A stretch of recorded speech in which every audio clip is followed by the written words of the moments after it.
Well, one of the first chapters in your book, Ebby, is called Hats to Houses. And it's a great story of how you went from selling hats to selling houses. Can you just give us a quick highlight about how that happened? I love that story. Yes, indeed. I was transferred here by a national millinery company in 1938.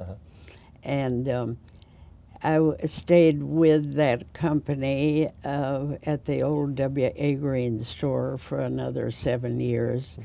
And had accumulated during that time $1,000.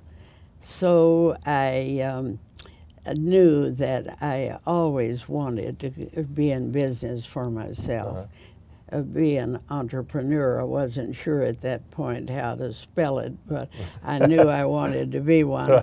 And with my $1,000, the first thing I had done was had my tonsils out. And during the time that I was practically under the knife, my doctor, John McLaurin's nurse, was transferring information on the stock market to him.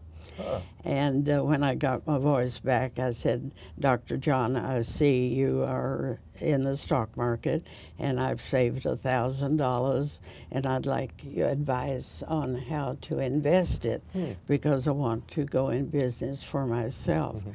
And he said, I don't advise women. And I said, why? And he said, if they lose, they cry.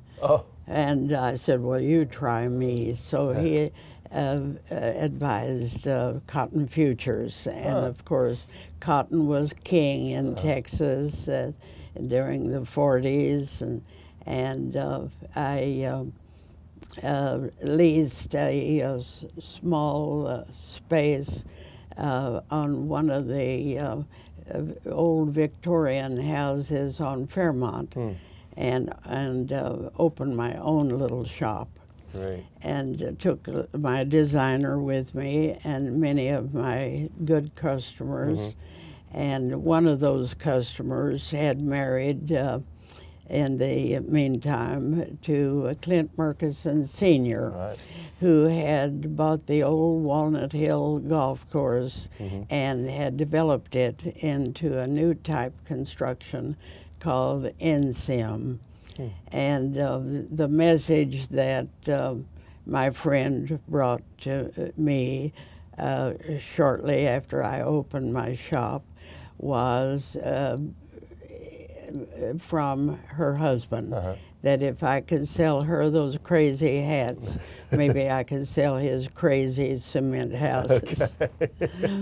And so that's how I sold the my shop to my designer, and took him up on his offer to market those houses. Terrific.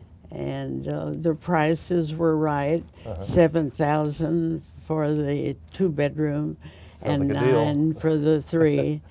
And in 1945, of course, the war was over, and young men came back from the war and married, and that was their first home. Because nothing else had been built during the war years. Well, and the rest, as they say, is history. Probably millions of houses sold afterward. Since then, that's awesome. I love that story.